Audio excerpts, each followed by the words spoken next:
Bom, então eu gostaria de dar início à última sessão do encontro de economia da Associação Keynesiana Brasileira, sessão especial O Brasil em um Mundo em Transformação. Aqui a gente conta com as figuras ilustres, a professora Hélida Graziani, da FGV São Paulo, e o professor Odair, do IPEA. Eu gostaria de agradecer especialmente à professora Hélida, que aceitou um convite feito um tanto em cima da hora, porque a gente teve uma mudança na programação por conta da professora Esther Solano, que não pôde participar dessa sessão especial. Então, eu queria agradecer de todo o coração, Hélida, a sua presença. Sem mais delongas, gostaria de, então, passar a palavra para a professora Hélida para fazer a sua apresentação e compartilhar um pouco aqui com a gente e nos ensinar aqui um pouco a respeito da sua visão para esse Brasil, nesse mundo em transformação e tão turbulento que a gente está vivendo.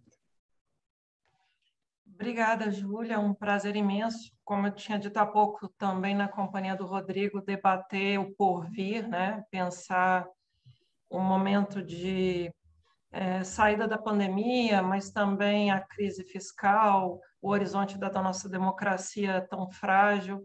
E o meu ponto de partida não poderia deixar de ser jurídico, mas eu tento fazer uma interlocução muito próxima com a economia.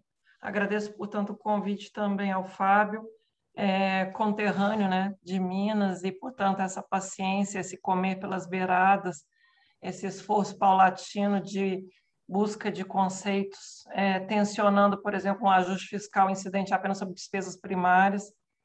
Eu preparei brevemente uma apresentação, eu peço autorização para compartilhar a tela, se me permitem, claro. Com certeza, fica à vontade, Hélida. Já vou colocar. Começando aqui a fazer o upload da apresentação. Eu trouxe para debate a ideia de que o que está em transformação no nosso Brasil atualmente é, sobretudo, uma erosão da nossa base, do nosso Pacto Social de 88. Né? A ideia de erosão ela tem a ver realmente com essa corrosão do que nos sustenta, com esse pilar por onde a gente estabelece o que é vida civilizada. Então, infelizmente, não só do ponto de vista político, mas também do ponto de vista jurídico, normativo, né, o ideal, o modelo do que deveria nos reger, não só a realidade tal como ela é, a realidade tal como ela deveria ser. O direito é, sobretudo, a área que estuda como corrigir as nossas falhas, como pensar o modelo normativo ideal. E mesmo esse modelo normativo ideal está sendo erodido. Os nossos pilares do que nós acreditávamos ser justo, do que acreditávamos ser os direitos fundamentais, o papel do Estado como financiar esses direitos fundamentais, tem sofrido uma profunda erosão. E não deixa, inclusive, de ser relevante pontuar quando o ministro Paulo Guedes, em 2019, apresenta o pacote de 3 propostas de emenda à Constituição, 3 PECs, a 186, a 186, a 187 e a 188, a primeira, a dita PEC emergencial, a segunda, a dita PEC dos fundos, e a terceira, a dita PEC do Pacto Federativo, alcunhou as 3 PECs como um pacote DDD, né? De desobrigar, de desindexar e desvincular. Exatamente nessa perspectiva de o Estado não ter compromisso com o atingimento dos direitos fundamentais, com essa agenda nuclear de prioridade do custeio dos direitos fundamentais, que era a agenda de 88. Né? O Pacto Civilizatório Brasileiro, tal como estabelecido há 33 anos atrás, era um pacto que, inclusive, do ponto de vista topográfico, deslocava onde os direitos fundamentais estavam na Constituição de 67, 69, na ditadura. Para vocês terem uma ideia, os direitos fundamentais na Constituição do período ditatorial ficavam no final da Constituição e eram muito poucos. Nós deslocamos, do ponto de vista topográfico, os direitos fundamentais para o início da Constituição. logo depois dos conceitos fundamentais, os preceitos fundamentais. Portanto, quando a gente abre a Constituição de 88, o artigo 5º é o grande elenco de direitos, e, na sequência, o artigo 6º de direitos sociais, o artigo 7º de direitos do trabalhador, por uma opção deliberada de colocar o homem à frente do Estado. Todo o arranjo sobre a organização do Estado, dos poderes, a distribuição do poder, a forma, inclusive, de definir o funcionamento das eleições, o ciclo eleitoral, fica depois dos direitos fundamentais, por uma escolha deliberada da Assembleia Constituinte em 86 e que se encerrou, culminou belamente em 1988 com o texto que a gente tem. É um texto contraditório? É um texto que teve que fazer conciliação para ele ser factível? Certamente. A Constituição de 88 ela é fruto de um processo muito controverso. A gente não ter responsabilizado os próprios militares pela ditadura, hoje nos cobra esse preço. A gente não ter capacidade de fazer uma reforma tributária progressiva ainda é um impasse deixado até mesmo pelas imunidades tributárias que nós colocamos na Constituição. Certamente o Rodrigo vai explorar um pouco isso. Mas eu quero fazer uma visão panorâmica, Pensar o futuro do país requer, neste momento, que a gente tenha um diagnóstico claro de qual é o pacto que nos rege. Qual é o combinado? O que nós, sociedade, combinamos conosco mesmo? Quem vai pagar a conta? Quem pode esperar? Quem não pode esperar? Quem pode ter essa perspectiva de adiamento, de ser preterido entre as prioridades estatais? O debate recente de uma PEC de precatórios, parcelando precatórios, sendo que a maior parte dos precatórios a serem pagos no ano que vem são precatórios do Fundef, o Fundo de Desenvolvimento do Ensino Fundamental, que deixou de vigorar há mais de 10 anos. Vejam, aliás, antes, o Fundef até 96, depois veio o Fundeb. É uma tragédia que a gente postergue a prioridade que deveria ser imediata da educação. O debate do Fundef se prolonga no judiciário brasileiro há décadas. E agora o governo quer protelar isso de novo. Aqui nesse slide eu trago o debate exatamente, eu viro e mexo, pergunto para o Fábio, até mesmo já em debates com a Júlia, Júlia, a gente pode discutir isso, se a política monetária é primaz de tal modo, inclusive em face da Constituição. Que primazia é essa da política monetária se, ao meu sentir, ela é só mais uma política pública que tem um ônus de se motivar diante de todas as demais. Nós temos que, inclusive, falar desse dever de impor motivação, justificativa, transparência das escolhas. O Banco Central sobe, como sobe 1% a taxa Selic, e ninguém questiona o impacto que isso traz em relação à própria dívida pública. Se a gente zerasse, esse é até um livro recente que o Fábio escreveu com a Larissa, Se a gente zerasse o déficit nominal, não estou falando nem do resultado primário, ainda assim haveria uma trajetória de expansão da própria dívida, por causa das operações compromissadas e gestão de liquidez. A PEC dos fundos, a PEC 187, inclusive, tem essa inconsistência. Ainda que a gente usasse todos os recursos empossados nos fundos disponíveis na seara orçamentária, na legislação orçamentária, nós não teríamos abatimento real da dívida. A gente faria, na verdade, uma espécie de sistema de vasos comunicantes. O que era supostamente a dívida sob responsabilidade do Tesouro, vira, na verdade, gestão de liquidez a cargo do Banco Central. Então, é esse o debate estrutural que lhes trago para reflexão. Nós temos um rol extenso de direitos, temos uma desigualdade histórica que, na verdade, pereniza as consequências da própria escravidão. Nós temos ainda um passivo escravocrata que se reflete no orçamento brasileiro. Eu cheguei a escrever algumas vezes orçamento de castas. E a gente não leva a sério a existência de piso para a saúde, piso para a educação, orçamento para a Seguridade Social. E mais do que isso, tributos que só existem porque são destinados à Seguridade Social.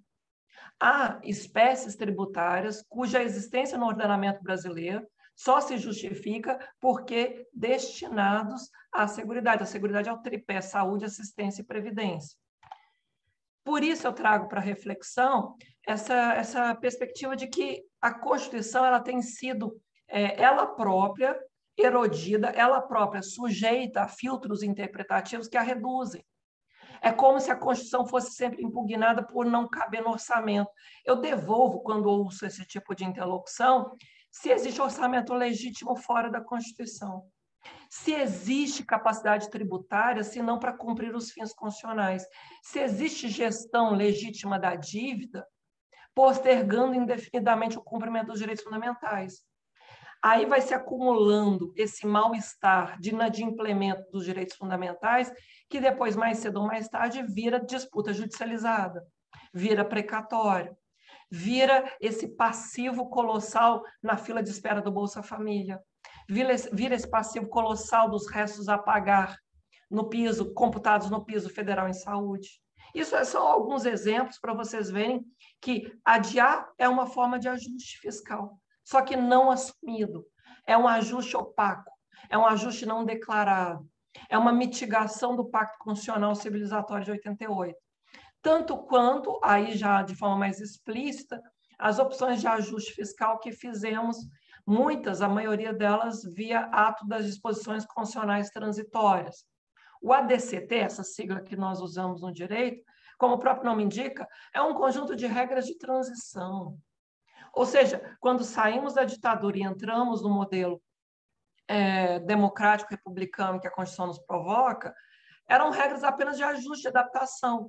E ainda que novas regras de transição pudessem até eventualmente ser colocadas, transitório não é 20 anos como o teto traz. Transitório não é quase 30 anos como a ADRU significa, porque a ADRU foi instituída em 94 e tem expectativa de vigência até 2023.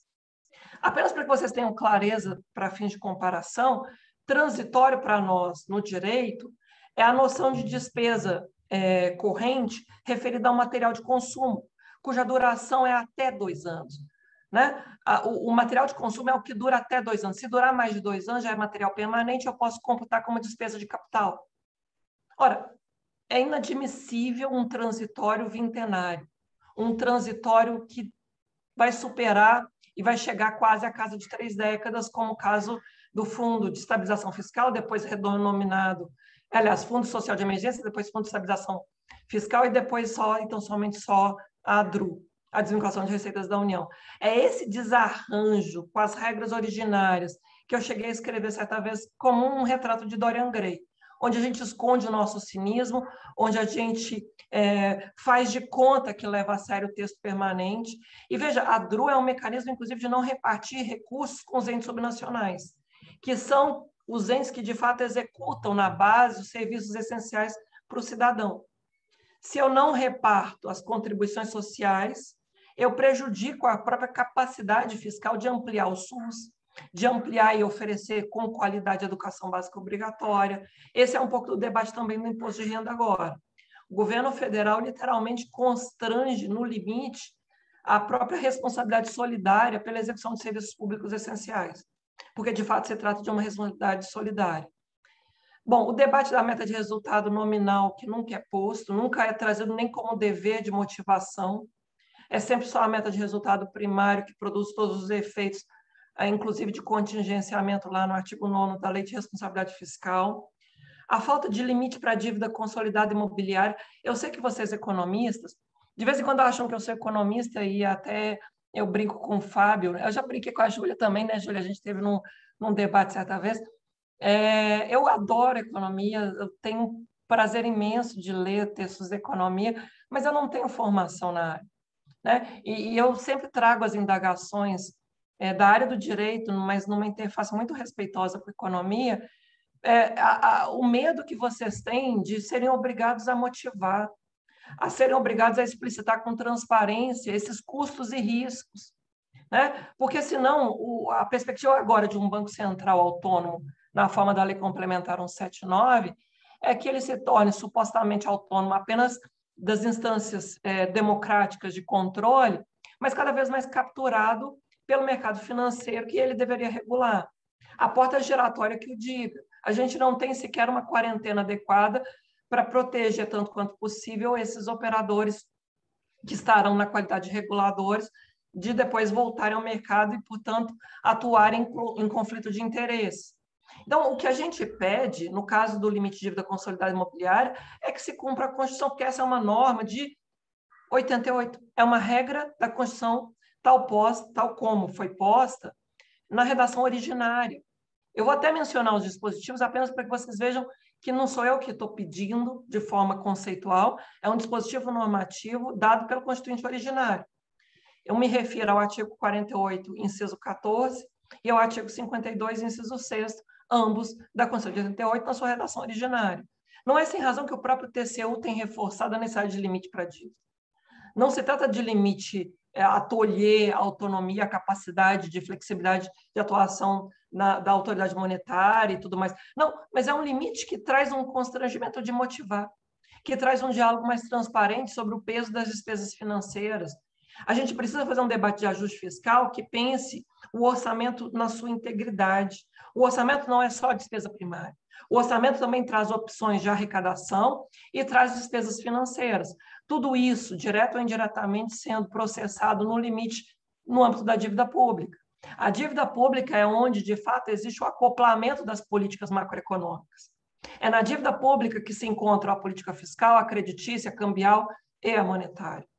Aí é onde eu trago também a discussão da regressividade tributária, essa sonegação premiada por refis sucessivos. Ontem ou antes de ontem mesmo, o Congresso aprovou mais um refis, de forma cínica, de forma desonesta, porque falam que não tem dinheiro para fazer o censo em 2021, para ampliar, né, a capacidade de custeio do próprio Bolsa Família. Fizeram essa chantagem terrível na emenda 109, para pagar o auxílio emergencial. A população mais vulnerável foi exposta ao próprio vírus no primeiro trimestre desse ano para passar essa emenda 109, e cinicamente o governo abandona o próprio teto de 44 bilhões, o subteto de 44 bilhões, para o auxílio emergencial pouco tempo depois. É muito cinismo, é muito retrato de Dorian Gray nessa narrativa de um ajuste apenas incidente sobre despesas primárias, né? E aí é onde eu trago o debate de que a gente, quando ouve a tese, Paulo Guedes, inclusive de forma descarada, me permitam usar esse termo, lá em Minas a gente usa bastante, né? Mas assim, é um descaramento evidente falar que precisa quebrar o piso da proteção social para manter o teto. É um descaramento evidente defender a extinção dos pisos em saúde e educação. Agora, do ponto de vista jurídico, os pisos têm a mesma estatura, a mesma rigidez, a mesma proteção que o Fundo de Participação dos Estados e dos Municípios. Se for para extinguir o piso em saúde e educação, que se extinga também, por exemplo, o próprio fundo eleitoral, o fundo partidário. Tem a mesma dimensão protetiva, porque, vejam, cláusula pétrea são as cláusulas que não podem ser alteradas. Elas são a essência do nosso texto constitucional, né? E nós temos cláusulas pétreas de 2 níveis, no artigo 60, parágrafo 4º da Constituição. A que diz respeito a direitos. Então, são cláusulas pétreas: o direito ao voto universal, secreto, periódico, a separação de Estado, a separação dos poderes, a forma federativa de Estado e os direitos e garantias fundamentais. Mas também é cláusula pétrea os instrumentos processuais imediatamente necessários para defender a existência dos direitos. Se a forma federativa de Estado ela é cláusula pétrea, a distribuição equitativa dos recursos via FPE e via FPM não pode ser simplesmente extinta. Eu posso aprimorar. Cláusula pétrea aceita aprimoramento. A Constituição pode ser alterada para melhorar as cláusulas pétreas, não pode reduzi-las e nem extingui-las. A questão do voto secreto universal direto periódico, eu não posso extinguir, eu posso aprimorar, e não é voto impresso, essa loucura do jeito que está sendo feito. A gente pode aprimorar as regras do jogo com todo o cuidado, né? Tornar o processo eleitoral mais transparente. Esse debate agora, às vésperas do prazo de 1 ano antes das eleições, é uma clara captura das regras do jogo para manter no poder quem hoje está lá. Então, há que se tomar todo cuidado. Mas eu estou dando exemplos de mecanismos de custeio das cláusulas pétreas que ninguém duvida que devam ser protegidos. Falei do fundo eleitoral, do FPM, do FPE, inclusive do ponto de vista de separação de poderes, os duodécimos. O que o Judiciário recebe, o MP recebe, eu sou membro do Ministério Público de Contas do Estado de São Paulo. Eu sempre digo, quando me chamam para falar em eventos para os colegas da magistratura do MP, que se o dinheiro da saúde chegasse, o dinheiro da educação também, chegassem com a mesma rigidez, com a mesma segurança, a mesma tempestividade, que o duodécimo do Judiciário, o duodécimo do Ministério Público, o duodécimo do Tribunal de Contas, do Legislativo, não estaríamos nesse caos no SUS e na educação. Eu tento cobrar, inclusive, coerência dos colegas. A gente precisa desvendar esse orçamento de caças, inclusive a partir dessa perspectiva de por que há tanta proteção na separação dos poderes e tanta fragilidade de custeio para os direitos fundamentais. A ideia mesmo agora de precarizar os serviços públicos para vender e fomentar vouchers, no debate da emenda do Fundeb, isso veio muito à tona. Falei já, eu estou indo rápido, não sei meu tempo, Júlia, pode me cobrar se eu estourar, mas assim, a fuga à tributação, esse mercado de trabalho tão precarizado. O Brasil tem uma amiga querida, a gente estava numa live com a Mônica De Bolle no ano passado, até em homenagem à própria aposentadoria da Débora Duprá. A Débora Duprá, procuradora, ela se aposentou como procuradora federal dos direitos cidadãos no Ministério Federal no ano passado, gigante, guerreira. Nem todos no Ministério Público somos passivos, espectadores de uma realidade política injusta. Nós lutamos muito, há muitos de nós que estamos na luta. A Débora Duprá, ela é, na verdade, esse grande exemplo de luta histórica pelo Ministério Público que defende os direitos fundamentais, que defende a máxima eficácia da própria Constituição. Então, quando a Débora estava nesse debate com a Mônica, a gente estava homenageando até pela aposentadoria dela, ela fez uma frase que me parece significativa e que sintetiza essa angústia que trago aqui hoje. Ela dizia, nós estamos agora, ela falava em 2020, mas trago perfeitamente para 2021, nós estamos agora em 2021 mais perto de 1500 do que de 1988. Esse extrativismo minerário que não é sustentável do ponto de vista ambiental, essa lógica apenas de produção agropecuária estrita, profundamente desigual, profundamente incapaz de fazer incorporação de padrão tecnológico, de ampliar empregos de melhor qualidade, nós estamos mais perto do Brasil colônia, sabe, das sesmarias, desse extrativismo bruto, de uma desigualdade gritante. E no meio disso tudo, uma guerra fiscal de receitas, mas também uma guerra fiscal de despesas na federação. A União se retrai, não repassa recursos e empurra as despesas para os entes subnacionais.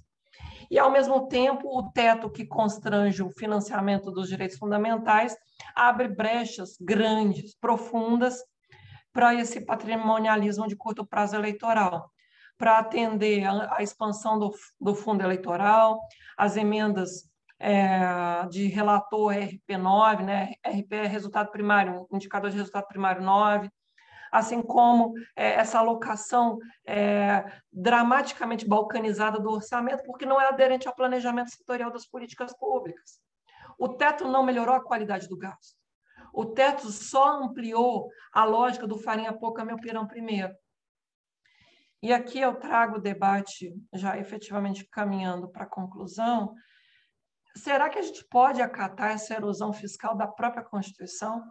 Se ela é o chão onde pisamos e estabelecemos a noção mínima de vida civilizada, inclusive essa frase foi uma vez em que estávamos eu e Fábio dialogando, ele tentou me sintetizar a partir, inclusive, dessa perspectiva mais clara. Constitucionalizar é civilizar.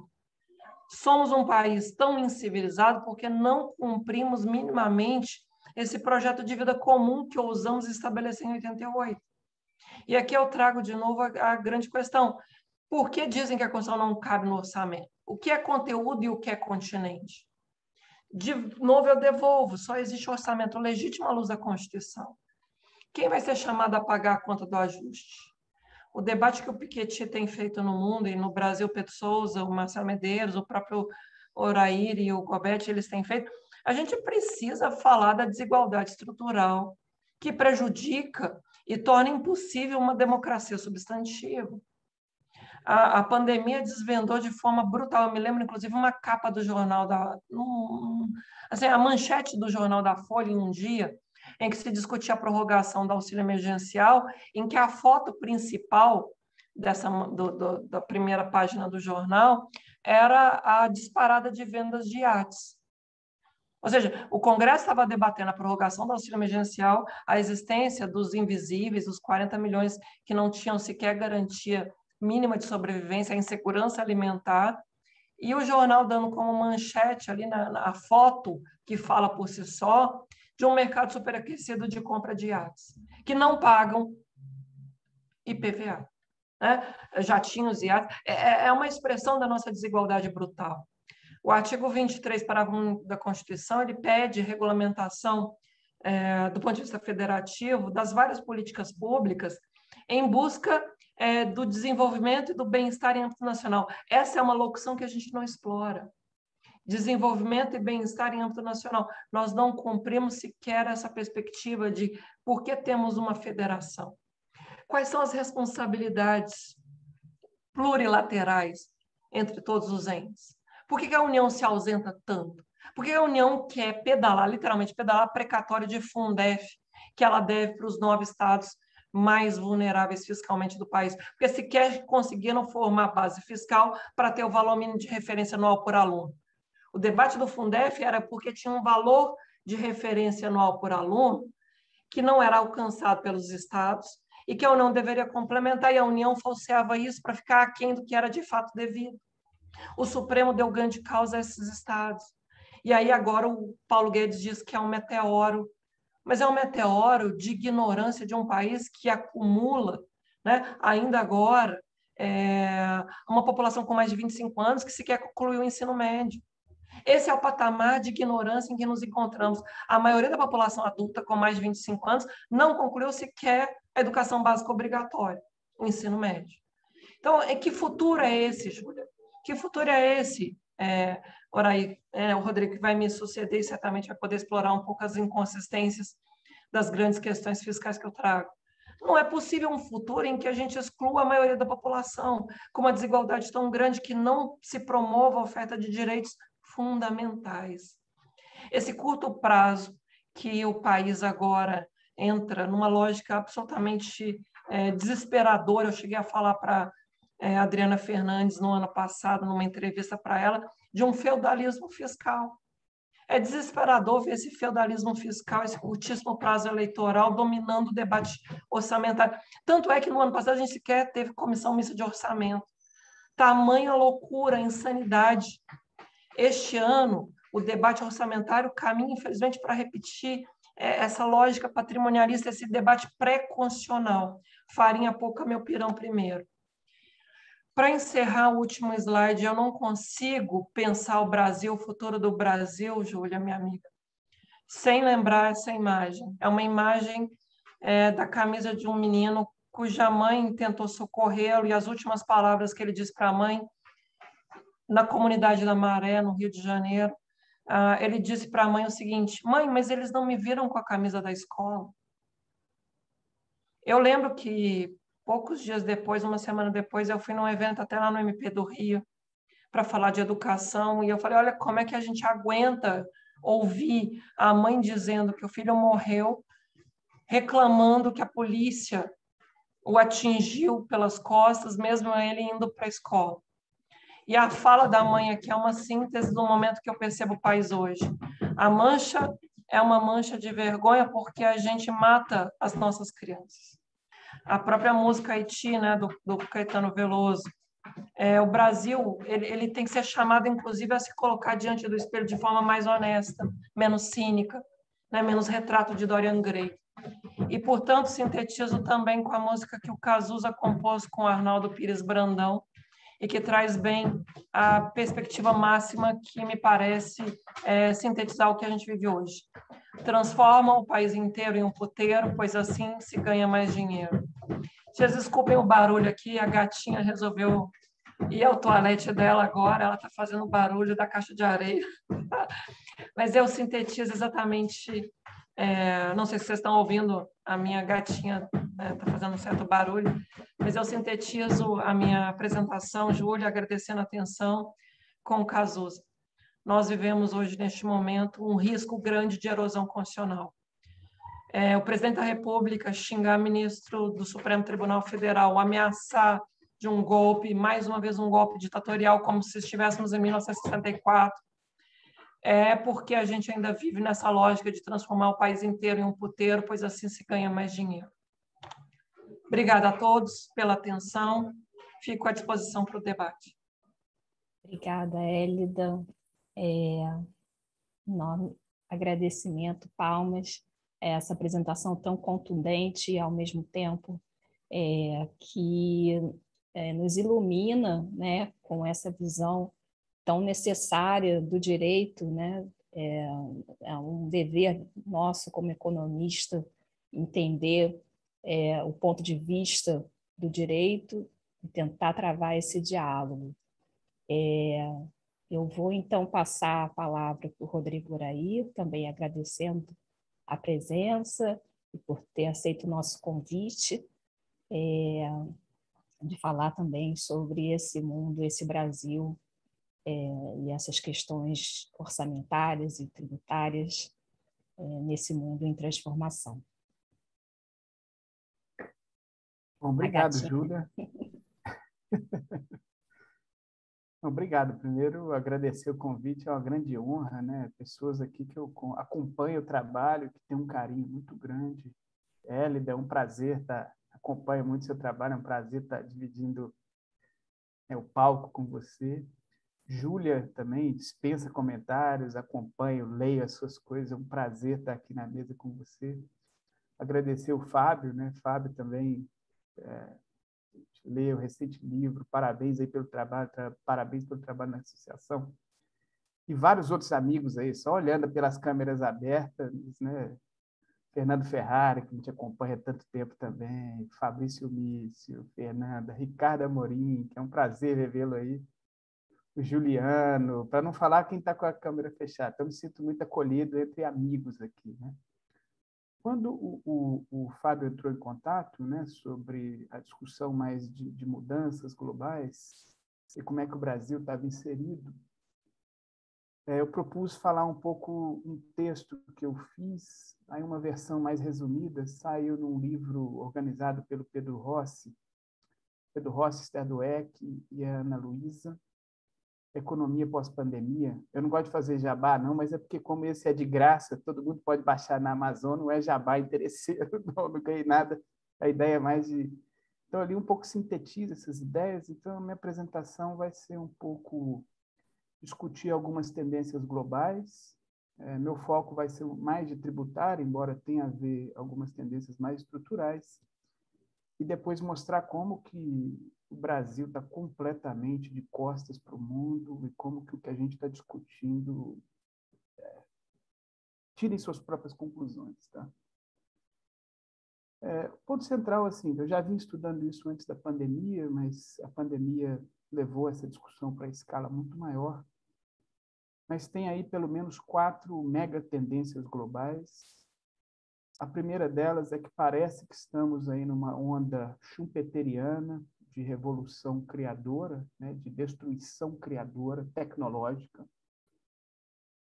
Isso tinha muito a ver com algumas coisas mudaram, outras intensificaram, né, mas a ideia do avanço da economia digital, inteligência artificial, processos de automatização, processos de robotização, com uma série de consequências em termos de mercado de trabalho, desigualdade e tributação.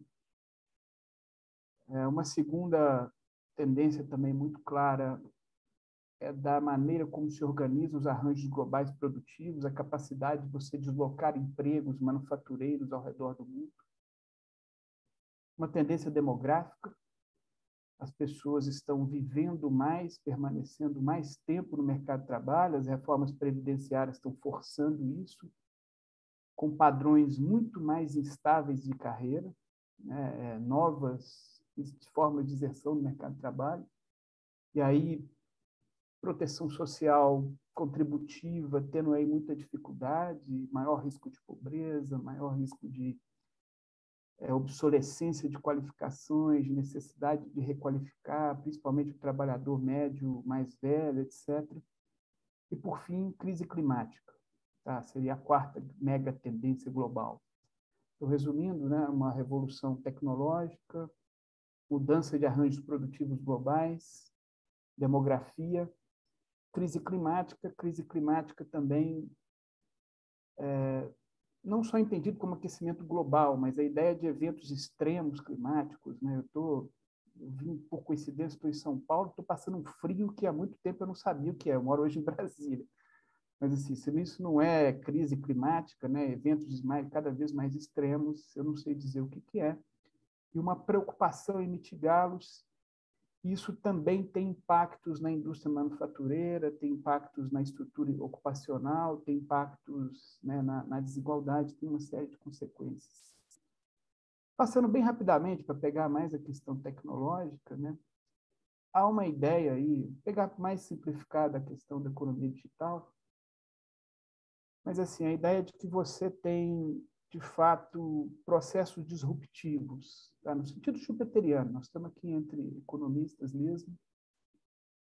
Tem uma dinâmica nova, né? Essas empresas da economia digital, por exemplo, tem essa lógica da superstar, a ideia de que se você elas têm uma capacidade de disseminação, de operação em escala global sem precedentes, processos deslocalizados e ganhos de escala muito rápidos. Então, quem sai na frente, sai muito na frente, pega market share muito grande e sobra franjas para os pequenos.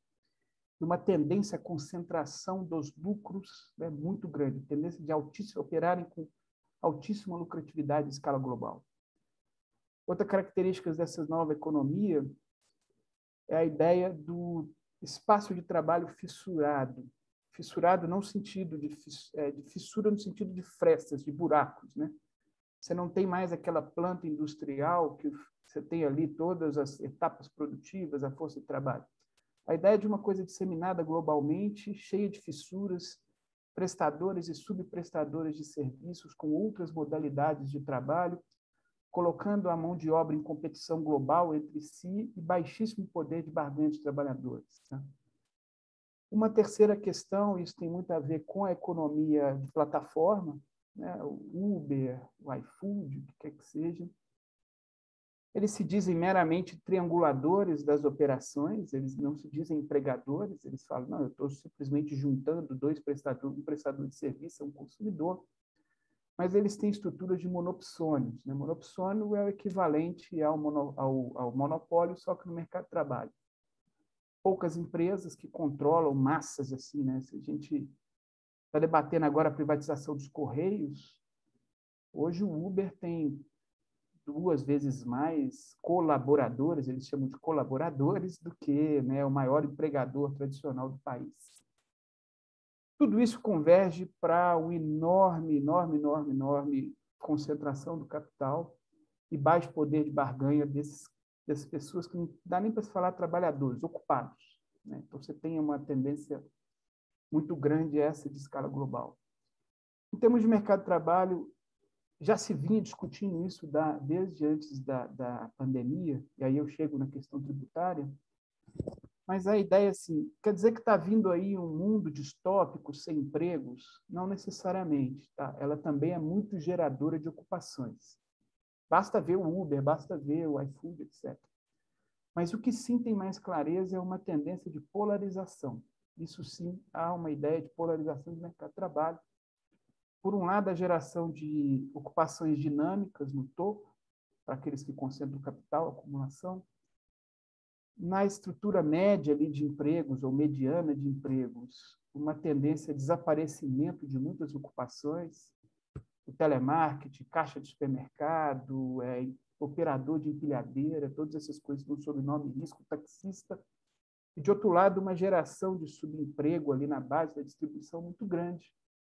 E a proceder isso com muita velocidade está colocando, e aí não sou nem eu, Rodrigo, tá? Os organismos multilaterais já estavam de orelha em pé antes da pandemia.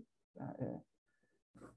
Tendência de polarização do mercado de trabalho, de concentração de renda, com as pessoas perdendo ocupação muito rápido, tendo que se virar de qualquer jeito, o mundo de selva, isso dá margem para, né, populismos, para não falar fascismos e todo tipo de aproveitamento desse tipo de oportunidade, de visão. Então, estava todo mundo com orelha em pé nesse mundo, né? E aí eles já se colocavam ali 4 desafios-chave, mais gerais, mas também na tributação, e que depois dão um salto ainda maior com a pandemia. Tá? Primeiro desafio-chave, redesenho de proteção social. Toda essa coisa nova aí, ela nem é tão nova, na verdade são os velhos problemas sendo colocados, como subemprego, né? Problemas comuns que a gente já conhece do Brasil, né? Do nosso mercado de trabalho.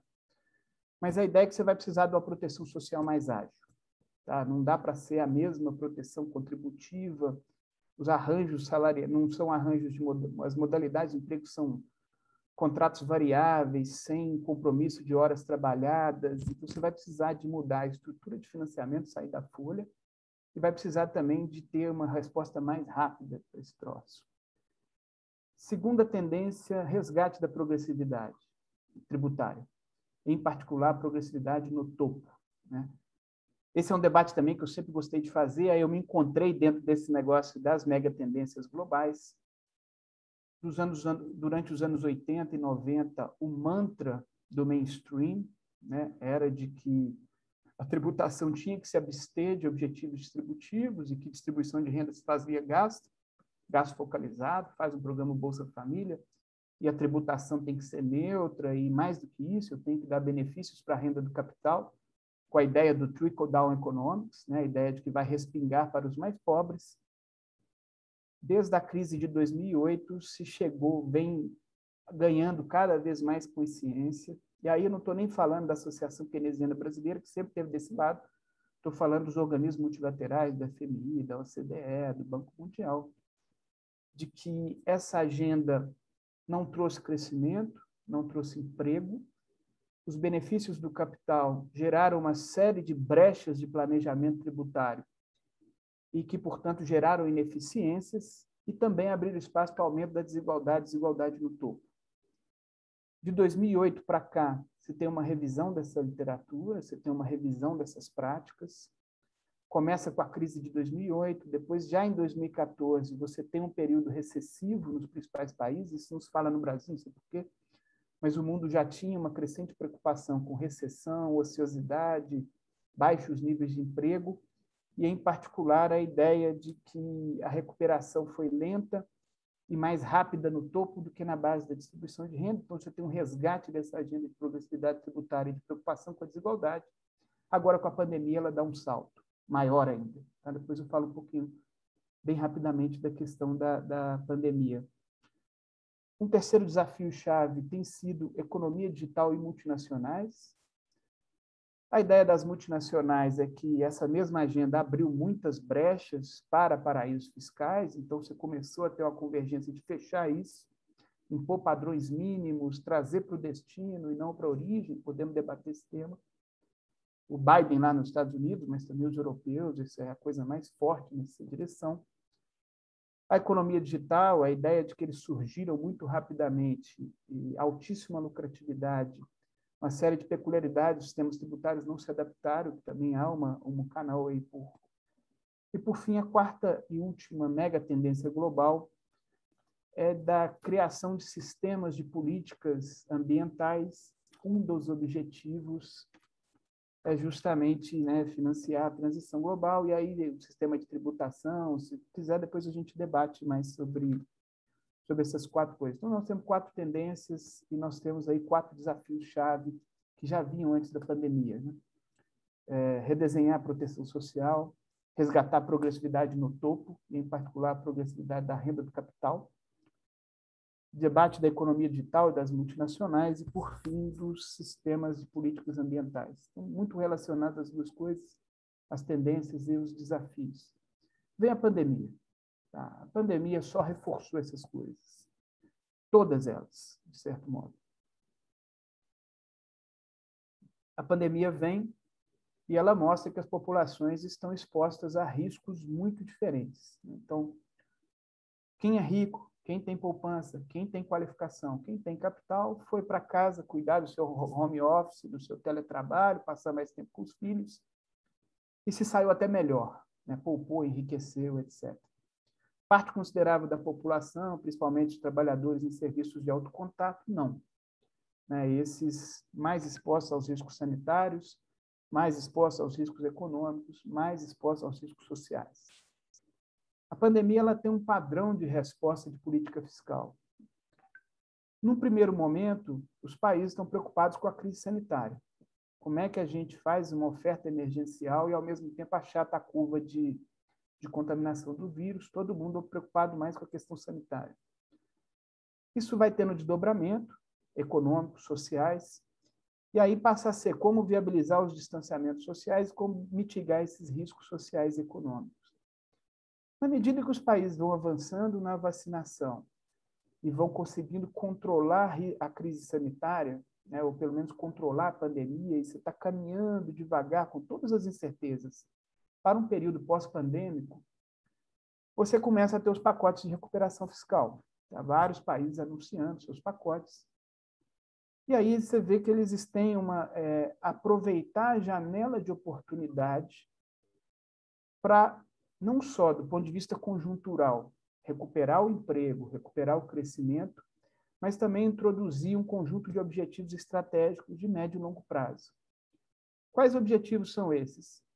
Redesenhar os sistemas sanitários, né? A ideia de que, olha, essa pandemia pode voltar, nós vamos precisar pesquisar mais vacinas, pesquisar uma série de coisas, mas também nós vamos precisar de sistemas de saúde mais resilientes, capazes de responder com rapidez a essa situação. Nós vamos precisar de redesenhar a proteção social. Esse debate ficou mais forte.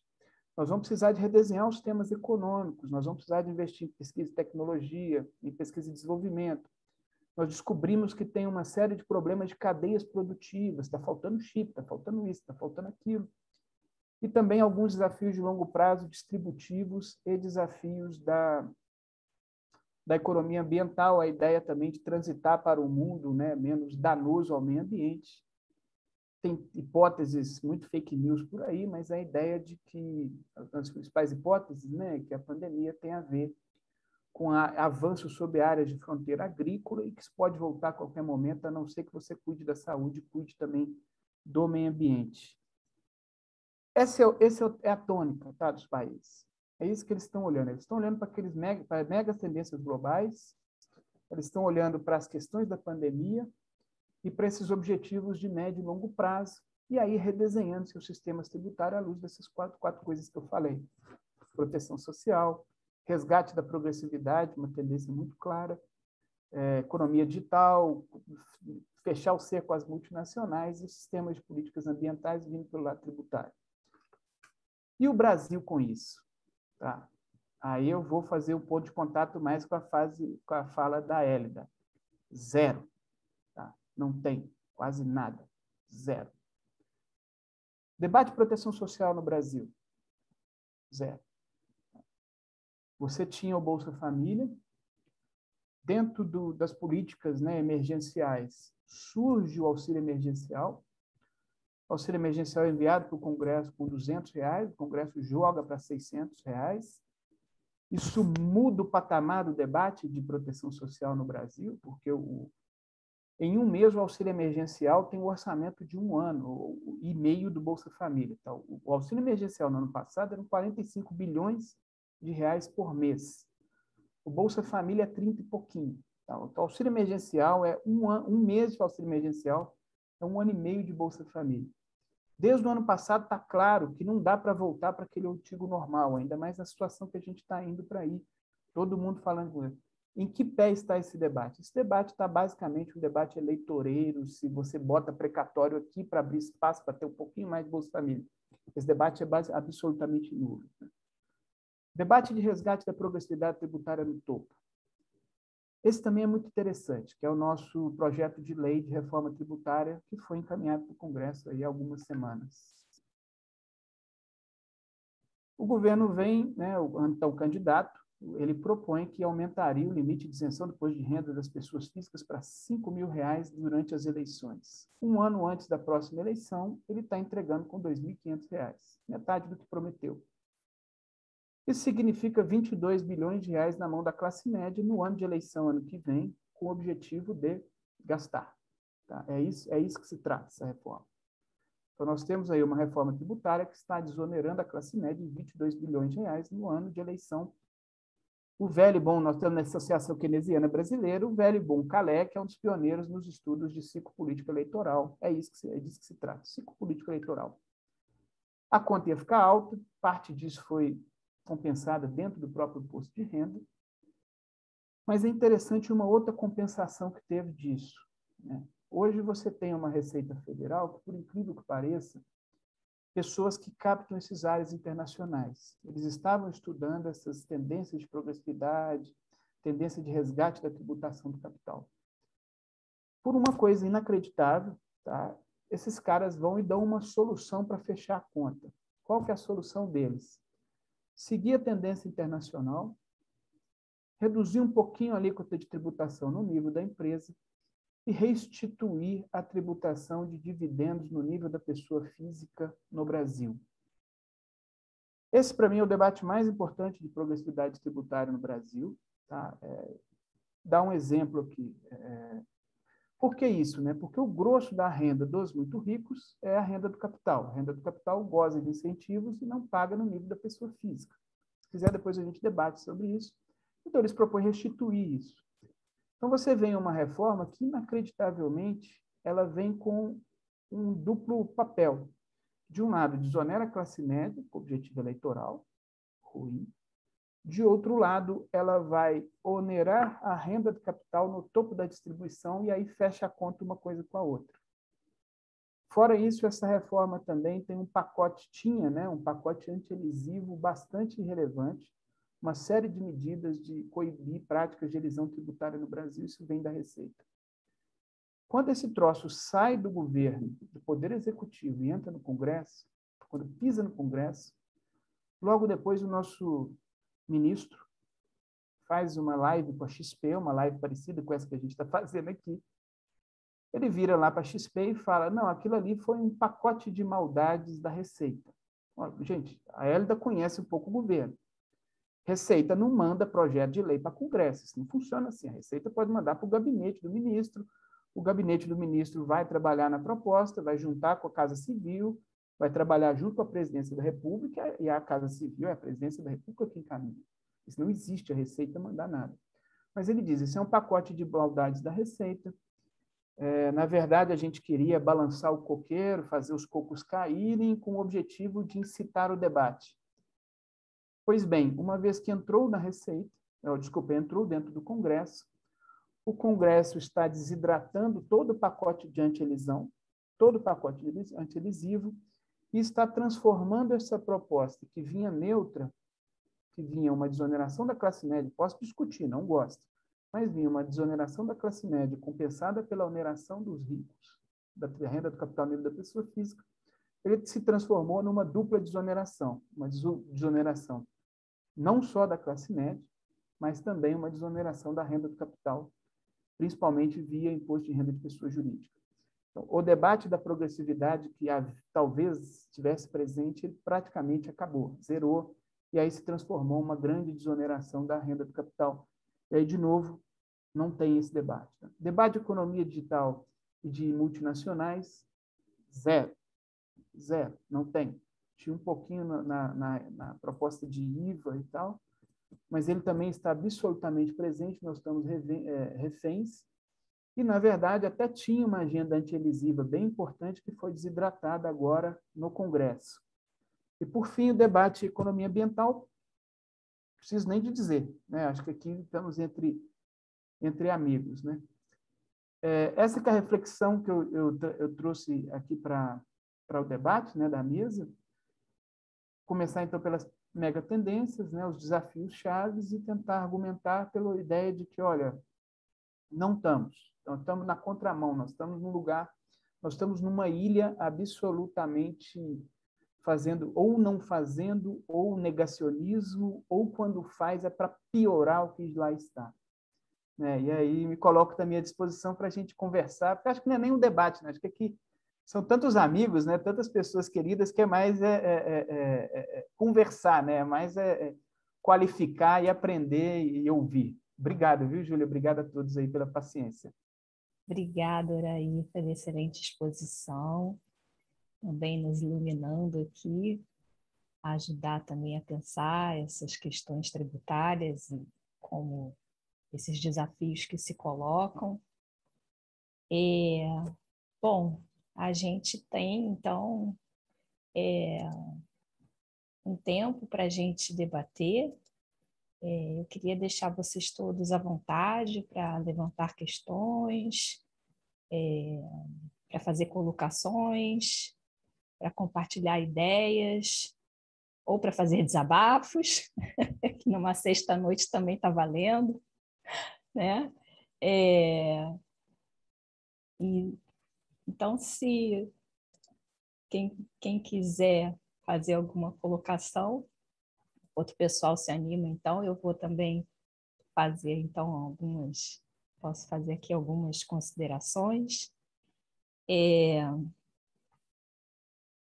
A gente já teve a oportunidade de conversar, né, Élida, sobre essas questões que você trouxe, e eu sempre fico muito impactada com a sua fala, sabe? Também muito emocionada, para ser sincera. Você sempre me emociona. Em algum momento eu tento esconder aqui minha emoção. Eu tento esconder. Mas é curioso, né? Porque eu me formei numa escola keynesiana e que é muito, vamos dizer, vista de uma forma muito distorcida, eu acho, né? Pelos economistas, vamos dizer, de mercado, né? E eu acho que essa visão que você traz, eu acho que coloca uma luz, né, em relação às questões orçamentárias e a essas disputas orçamentárias e essas relações de poder que envolvem o orçamento, né, que, ao meu ver, fazem todo sentido e que são plenamente compatíveis com uma visão da escola onde eu fui formada, né? Porque e ao mesmo tempo me chama muita atenção como essa visão distorcida, né, que a maioria dos economistas tem, de uma visão mais, por assim dizer, heterodoxa, da visão das finanças funcionais, né, que até não é exatamente keynesiana, né, mas que tem um diálogo com a visão propriamente do Keynes, né, onde foi, na verdade, onde surgiu o debate das finanças funcionais, foi muito através também de um diálogo com o próprio Keynes, da visão do Keynes, um diálogo extremamente enriquecedor. Eu vejo muito uma certa visão dicotômica que esses economistas têm, de que existem dois economistas, um que é a favor de regras, que é a favor da responsabilidade, que é a favor, né, que vamos dizer, tem a moral, que tem, né, como se aquela pessoa detesse, né, uma visão que é uma visão cheia de moralismo, vamos dizer assim, né, e essa visão distorcida que eu estou falando, né, e como se fosse, então, tem esses economistas e tem os outros economistas que são totalmente irresponsáveis, que são a favor do gasto, que são inflacionistas, né? Quando o oposto da regra, né, não é a irresponsabilidade, né? O oposto da regra é a discricionariedade, né? Então, eu sinto um pouco falta nesse debate, inclusive no Brasil, né, que eu vejo muito contaminado e eu vejo muitos economistas com uma visão mais heterodoxa, seja, né, pós-keynesiana, seja das finanças funcionais, com muito medo de se colocar, né, a favor de um aumento de gastos, porque logo vão ser taxados de malucos, ou coisa que o valha, né?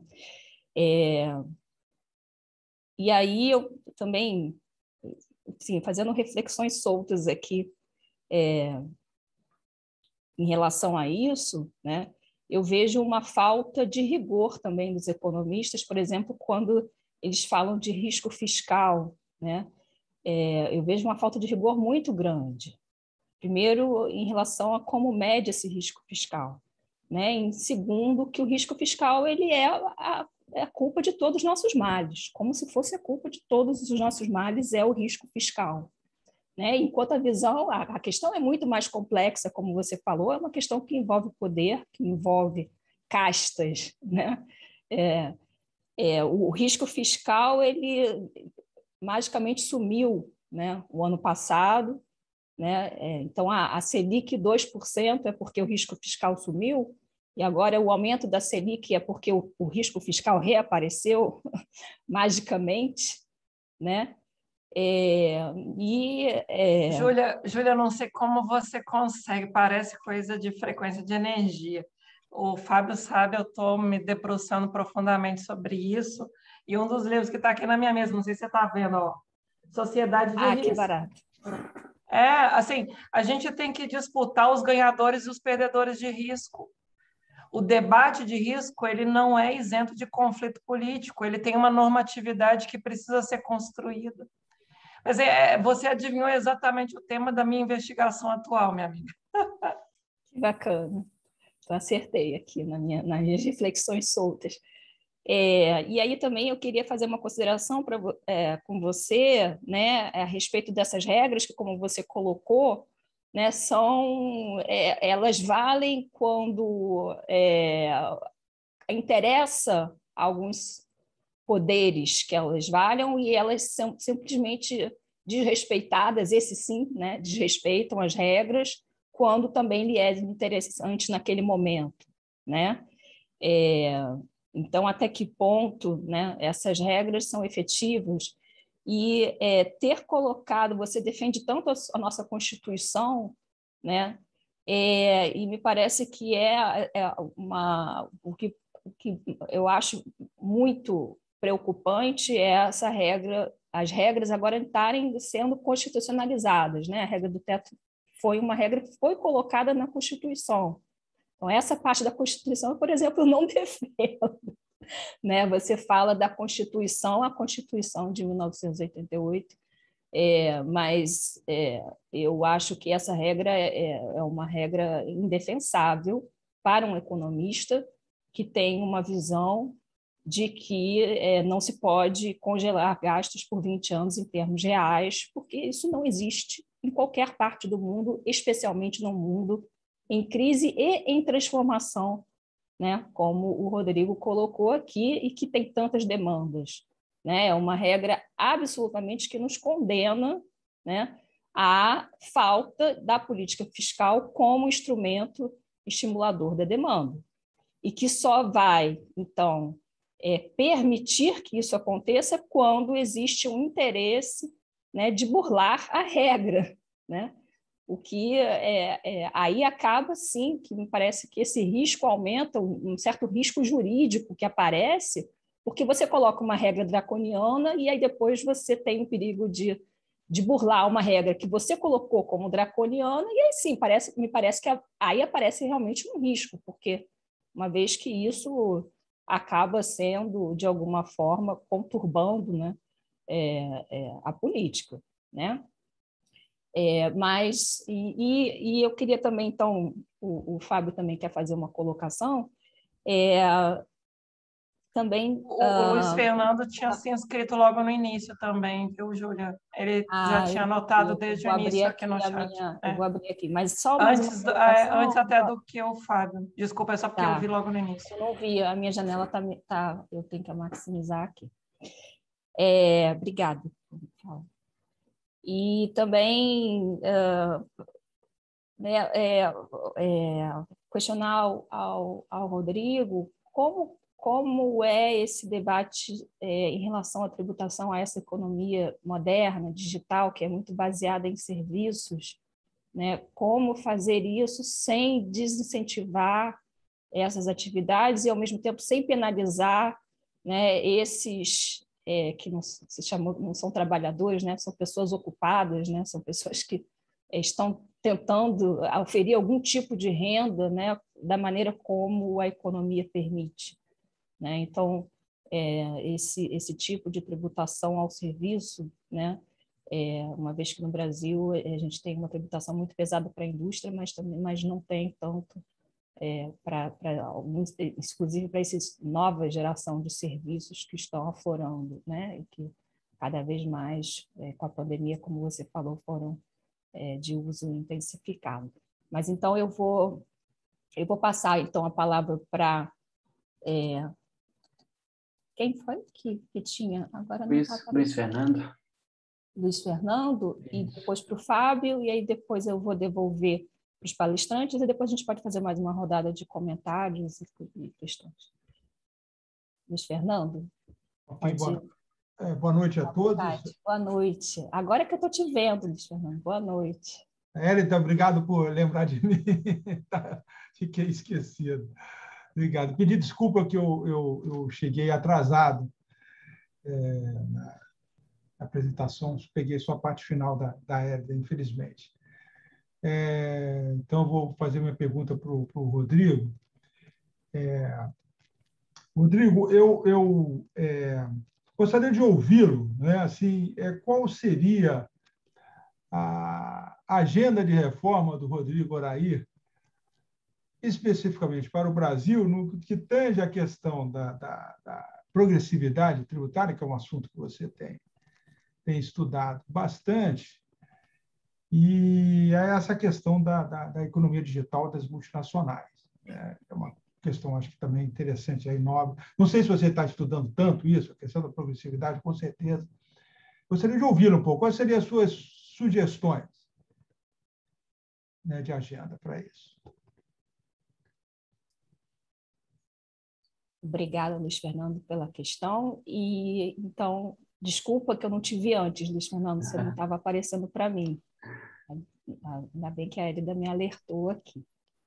Mas, então, eu vou passar agora a palavra para o Fábio, também, que quer fazer uma colocação, e depois para os palestrantes. Então, obrigado, Hélida, e obrigado, Rodrigo, pelas falas, foram ótimas. Eu tenho uma pergunta para cada um de vocês. Eu vou começar pela ordem, então vou pela Hélida. Eu vou fazer uma pergunta que não está no métier específico, tá? Do fiscal, da interdição da Constituição por elementos jurídicos infraconstitucionais, mas está naquilo que a gente conversou no comecinho da sessão, antes de se iniciá-la, que a gente tem visto, né, tantas afrontas à Constituição e talvez até por um anseio de ver isso ser confrontado pelo nosso organismo estatal e constitucional e institucional. Eu tenho sentido por parte do judiciário, assim, de certa forma, sobretudo nas esferas superiores, um receio, um medo de enfrentamento, tá? Uma tentativa de ainda fazer com que a gente tenha no campo do executivo, e sobretudo no chefe do executivo, digamos, uma construção de bom senso. Tá? Mas isso é absolutamente inesperado em termos do que a gente deve esperar do chefe do executivo. Eu não sei se você tem essa mesma sensação, não sei se você acha que a gente já deveria ter tomado atitudes mais contundentes com relação a essas afrontas. O que você, como uma operadora do direito, mas dentro da institucionalidade, ou seja, você não é uma operadora privada do direito, você é uma operadora pública do direito, o que você nos conta acerca disso? Não sei se para nos angustiar ainda mais ou se para nos trazer algum caldo de esperança. Tá? E para o Rodrigo, a minha pergunta conversa, de certa forma, com o que a Júlia disse, tá? Que bem, o mundo, né, ele está se tornando cada vez mais fluido e uma base razoável de fonte tributária, né, no mundo menos fluido eram os contratos mais estáveis de trabalho, que parece que aos poucos vão minguando, vão sumindo.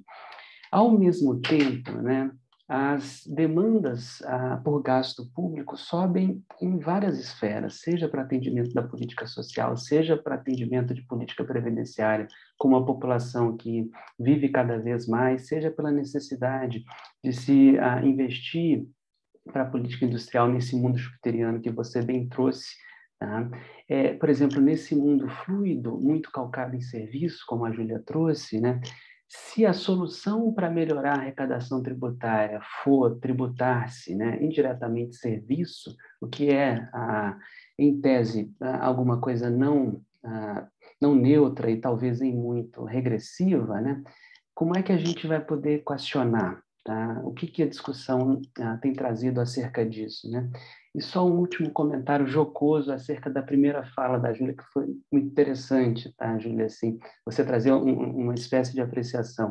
O debate no Brasil de fiscal e o econômico, ele é um looping tão grande que agora, nas Olimpíadas, eu, e muito, esperei ler em algum local a dizer-se que a gente não teve um resultado tão bom quanto poderia ter em termos de medalhas de ouro na Olimpíada, porque tem desajuste fiscal, porque as reformas não foram feitas, porque para mim é sempre isso que você trouxe, né? Sempre o problema é fiscal, para tudo no país, né? Inclusive para o nosso desempenho olímpico. Tá? Só faltou a gente ler isso em algum lugar. Tá?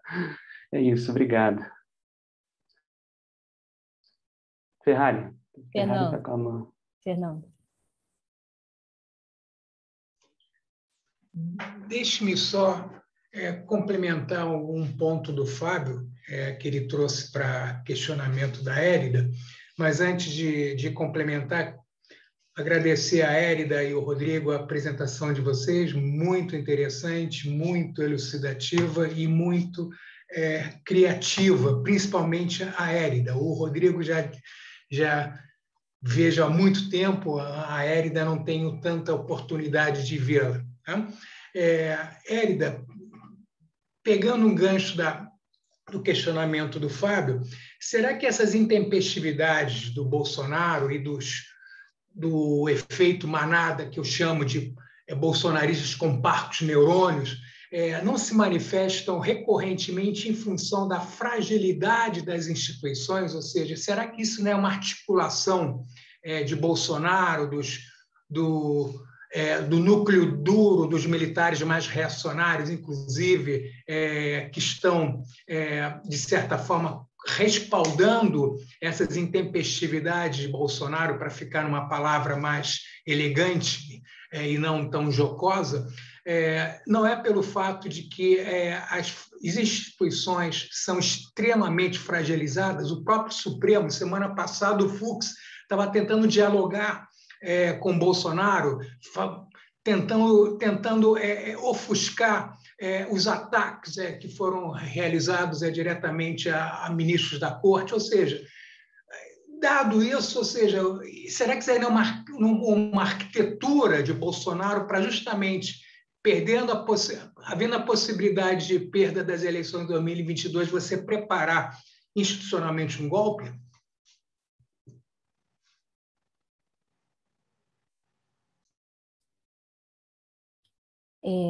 Bom, o Ricardo também quer fazer uma colocação. Eu acho que eu vou concentrar as colocações agora e depois... Pode ser assim, Fábio? Você quer falar, Ricardo? Posso falar? Pode falar, pois não. Primeiro, parabenizar. Gente, eu estou muito animado pela mesa fantástica, maravilhosa. Parabéns, maravilhoso. Maravilhoso mesmo, de verdade. E, por outro lado, muito triste. Porque não são, nenhuma das perspectivas são boas. Eu estou impressionado como a gente não tem uma perspectiva que você fala assim, não, essa é legal, essa a gente vai, por aqui dá. Eu fico estarrecido, porque, bom, deixa para lá. A gente começa a chorar aqui coletivamente.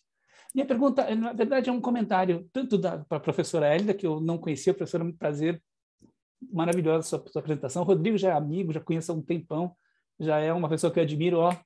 Eu fui começar a prestar atenção na tributação sobre dividendos por sua causa. O Rodrigo nem prestava atenção nisso. Genial, como sempre. Mas a minha dúvida é a seguinte. Eu sou muito contaminado um pouco pela teoria da dependência, então talvez eu esteja fazendo uma análise totalmente absurda, mas, por favor, levem a sério.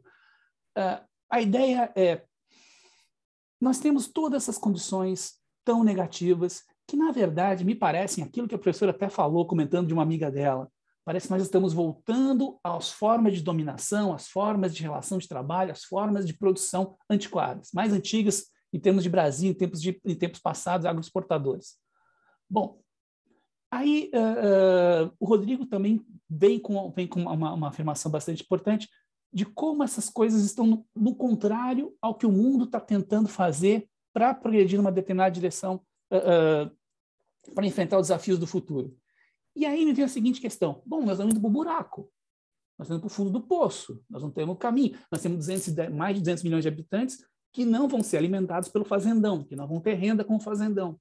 Não vão conseguir ter nenhum caminho, nenhuma esperança futura com o fazendão. O que esperar? Uma baita de uma favelização dos centros urbanos, um retorno para o campo? Não é possível. Uma baita de uma favelização nas grandes cidades? Então, me fica assim, um país que deve chegar a uma situação muito grave em pouco tempo, questão de 2 décadas, talvez, uma situação extremamente grave. E aí, a minha pergunta é essa. E aí, isso me parece muito fruto da nossa costumeira aliança com o nosso velho irmão do Norte. Uma aliança, talvez a teoria da dependência me influenciando, né? Talvez os compromissos das elites brasileiras com o grande capital do Norte, com as empresas do Norte, com a tecnologia do Norte, com as formas de relações de trabalho do Norte. E está entrando uma Ásia nesse jogo agora com um olhar diferente, com um jeito diferente, com uma exploração diferente. E eu queria saber o que vocês acham, se a entrada da Ásia, a entrada da China, não só da China, mas a entrada da Ásia nesse novo cenário, não pode simplesmente colocar um limite à nossa degradação esperada para o futuro. Porque parece que com as alianças que nós temos hoje, não vamos para nenhum lugar. Mas eu fico imaginando se essa degradação não pode ser parada ou caminhar numa outra direção por causa dessa novo player mundial, que não é pequeno, que não é para brincadeira e que já está dominando a África. E a própria Europa, principalmente nos países mais fracos da Europa. Se a China não representa uma coisa que pode mudar a direção do que a gente está vendo no Brasil. Isso é uma dúvida, isso é só uma provocação, porque pelo cenário que eu vejo, eu só tendo a chorar. Era só isso. Bom, gente, então, depois dessa provocação, eu passo a palavra, então, na ordem, para a Hélida e depois para o Rodrigo. Bom, como eu te falei, Júlia, eu tenho pensado muito sobre a normatividade dos riscos fiscais, até porque existe a previsão deles lá na Lei de Responsabilidade Fiscal, há um anexo próprio que acompanha a LDO, né? E a percepção de como a dívida pode ou não ser impactada, como eu disse, naquele momento de acoplamento das políticas macroeconômicas a partir da dívida, precisa ter esse debate estrutural. Né? Quais riscos nós aceitamos correr, que ônus de motivação, de transparência tem que ser evidenciados, dá para adiar até quando, indefinidamente, a implementação de direitos fundamentais, ou postergá-los na forma de precatórios, que também implicam custos adicionais. Né? Precatório não é uma opção que você possa fazer sem custo adicional. Pelo contrário, as garantias de correção dos precatórios é uma dívida muito bem remunerada. É claro que você precisa ter essa perspectiva de longo prazo. Mas voltando à sua questão, inclusive em relação à emenda 95, a emenda 95 é uma norma constitucional no ADCT. Por isso eu fiz a crítica do que é transitório, inclusive o manejo do ADCT de forma cínica. Eu até comparei com o retrato de Dorian Gray. Especialmente a emenda 95 é inconstitucional, eu sustento isso desde quando ainda era PEC 241 e depois PEC 55. 241, quando ela tramitava na Câmara, e aí ela foi renumerada, virou PEC 55, quando tramitava no Senado. Então, desde 2016, a emenda 95, quando proposta, eu escrevi especialmente em relação à inconstitucionalidade do artigo 110 do ADCT, que ela acrescentou. Porque o artigo 110 do ADCT congelou os PIS em saúde e educação. Vedou a possibilidade de eles terem um comportamento proporcionalmente progressivo conforme o nível da receita da União. E isso gerando aquela repercussão absolutamente inadequada, não só para os direitos à saúde e educação, mas também para o federalismo sanitário e o federalismo educacional, as responsabilidades federativas. Então, de novo, a sua pergunta é muito feliz para trazer o debate de que quais regras nós aceitamos como sociedade. Dizer que quem questiona as regras vigentes, por definição, é irresponsável, é falso. O ordenamento brasileiro, nós, no direito, interpretamos as regras sempre a partir do filtro da Constituição, no texto permanente, nas cláusulas pétreas. Dizer que uma regra no ADCT ou uma regra no decreto de programação financeira, como o Fábio direta ou indiretamente provocava. Porque há tantas regras, Júlia, e algumas dessas regras tão cínicas, que o decreto de contingenciamento, na prática, tem sido, inclusive, mais poderoso do que a própria Constituição. O decreto de programação financeira, quando ele elege despesas obrigatórias, mas as submete a controle de fluxo, ele escolhe postergá-las. Então, há normas, eu diria, normas infralegais, ou seja, inferiores à lei, são atos administrativos, porque decreto nem é lei, decreto é ato administrativo, que passa a ter maior normatividade do que a própria Constituição. Então, a gente tem que fazer o debate das regras, inclusive à luz da hierarquia de cada qual. Qual é a maior regra? Qual é o nosso maior pacto? De novo, aquele debate inicial que eu lhes propus. A política monetária é primaz, inclusive prevalece sobre a Constituição. Lembra que eu propus a reflexão contrastando, inclusive, a perspectiva de que a política monetária é mais uma política pública e não a única ou a primaz sobre todas as demais? Esse contraste de qual é a norma fundamental do país é absolutamente essencial. Vocês sustentam, vocês não, a economia tem muita clivagem, mas assim, há alguns economistas que sustentam a dominância monetária como se fosse a norma fundamental que substitui a própria Constituição. E esse debate é tomado de forma crítica, é tomado de forma pouco pontuada. Eu, recentemente, tenho tido até relativo espaço para debater com os amigos do TCU. E aí eu já falo na condição não só de acadêmica, mas como de instância de controle. Eu peço aos colegas do Tribunal de Contas da União que constranjam, que imponham no mínimo esse ônus de motivação. O meu papel não é de instância decisória, eu não sou julgador, eu sou só Ministério Público. Mas como membro de Ministério Público, o meu papel é constranger, é exigir que justifiquem, que tragam os dados, que motivem. E aí, quando vem a pergunta do Ricardo, eu vou na sua, Fábio, mas primeiro eu vou na do Ricardo. O Ricardo pede alguma luz, algum horizonte de esperança. Eu lhe trago a perspectiva, inclusive, que desvendar os conflitos, desvendar a opacidade, tornar mais perceptível que se trata de escolha legítima, é o ponto de partida essencial. Falar em ônus de motivação.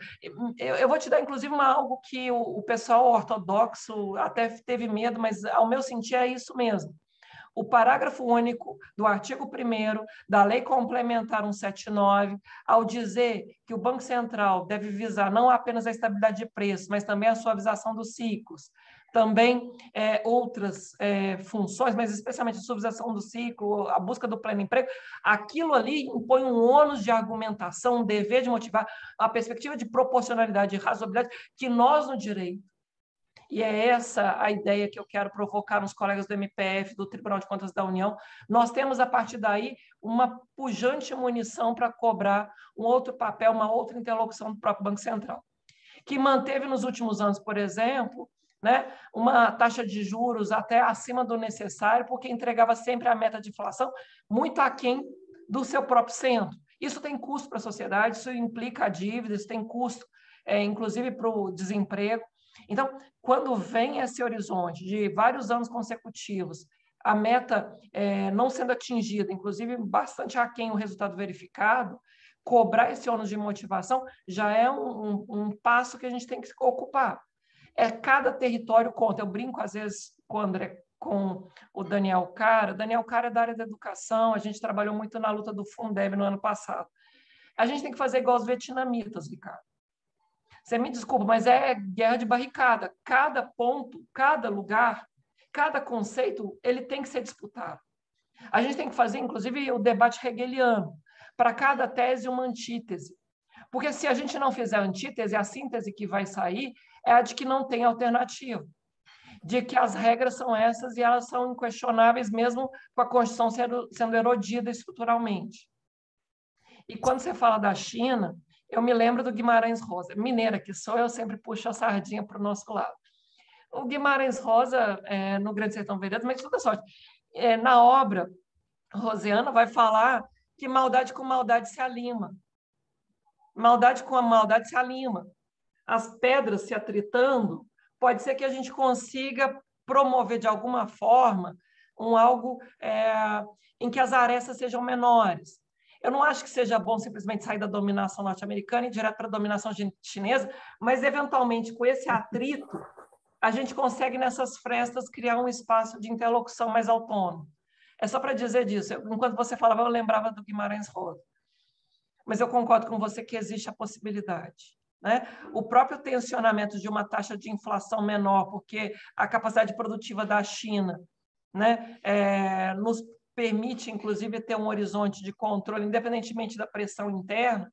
Eu falava isso até com o colega Júlio Marcelo lá uma vez. Mas vai ter volta da inflação? Eu falei, será, Júlio, que vai ter volta da inflação? Essa é a lógica de regras fiscais como um fim em si mesmo. Eu comecei a provocar, exatamente pela grande capacidade produtiva da China, não há esse horizonte de pressão inflacionária tão grande, pelo menos não em relação à questão da oferta, né? Não nessa lógica estrita. É claro que é mais complexo. Há 2 anos atrás, a gente estava debatendo isso, que automaticamente, se gastássemos mais qualquer coisa, necessariamente a gente teria uma pressão inflacionária. Será? Eu discuti isso com ele há alguns anos atrás. Bom, eu não tenho tanto domínio de economia. A Júlia acha que eu tenho, o Fábio acha que eu tenho vários limites, mas assim, é só para mostrar que tem várias interfaces. Já na pergunta do Fábio, que é bastante complexa, eu lembro ciência política, Fábio. Assim, na ciência política tem uma teoria que eu gosto muito e que eu acho que os colegas do MPF na Lava Jato não fizeram a leitura adequada do contexto, que é a teoria dos jogos aninhados do Tissibélis. O Tissibélis vai falar de jogos superpostos, jogos que se escondem uns e que você não tem evidência plena de como eles se sucedem. O debate no parlamento, o debate entre os poderes na verdade, jogos superpostos, jogos aninhados. O que os poderes fazem a todo tempo é mostrar poder de dissuasão, claro, mas já antevendo outros jogos que virão. Eles não colocam todas as cartas de uma vez. O Gilmar Mendes mesmo, ele tem essa capacidade de antever munição lá na frente. E isso não é papel de juiz, mas ele faz muito bem, né? Quando o Fux tentou ainda fazer essa interlocução, não sei se você se lembra, logo na semana passada, ou no início dessa semana, teve uma decisão poderosíssima do Tribunal Superior Eleitoral, mais até importante do que a própria decisão que o Arthur Lira possa vir a ter. Se o Arthur Lira deliberar amanhã não, que é sábado, mas se o Arthur Lira vier a deliberar sobre o processo de impeachment, isso ainda vai depender de formação de maioria na própria Câmara e depois de uma maioria no Senado, vai ter um processo longo. Mesmo se o PGR, né, o Procurador-Geral da República, deliberar pela denúncia na esfera penal do presidente da República, também teria que ter autorização do próprio Congresso para uma eventual responsabilização penal em outras esferas. O TSE, no âmbito do questionamento da própria chapa, porque há processos que ainda estão em tramitação lá, tem uma via, um canal jurídico de eventual mitigação de forças com o presidente da República que pode pôr abaixo a própria chapa. Pode pôr abaixo não só o Bolsonaro, como também o Hamilton Mourão.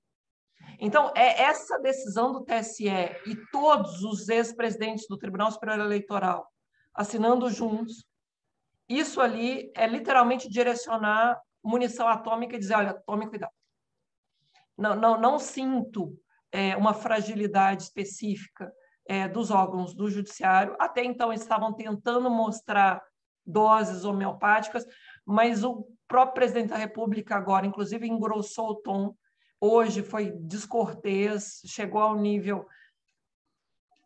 Bom, de imputar palavras de baixo calão em relação ao ministro, atual presidente do Tribunal Superior Eleitoral, Luiz Roberto Barroso, mas é porque ele sabe bem que a munição à artilharia está bem direcionada. Me parece cada vez mais claro que os ministros do Supremo Tribunal Federal e os ministros do Tribunal Superior Eleitoral, em última instância, vão manejar essa via mais rápido, se necessário for.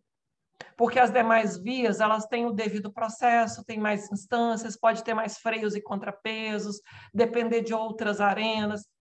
A via do TSE, me parece, a via que já está endereçada para conter algum arroubo que coloque em risco a nossa realidade, o nosso potencial de ter eleição livre no ano que vem. Agora, de toda sorte, a gente não pode só contar com a estrutura do judiciário. O meu maior medo são as polícias militares nos estados. O problema nem é só as Forças Armadas, o problema é a estrutura de captação ideológica dos governos estaduais, aliás, das forças policiais no âmbito dos estados. Isso é o mais temerário. O debate que o Marcelo Freixo fala de tornar um modelo de milícia, tal como no estado do Rio de Janeiro é o nosso maior risco. As polícias militares e mesmo essa estrutura armamentista que ele mobilizou, flexibilizando porte, posse de armas, né, é o maior risco. Então, há que se tomar cuidado, sim. A gente tem que dosar a força, mostrando que tem instrumentos para tanto, e isso, em especial, o TSE fez. Agora, há que se tomar cuidado, em especial, com as polícias militares. Por isso que a linguagem em relação aos militares é sempre muito cuidadosa. Não estou dizendo que eles não mereçam ser responsabilizados.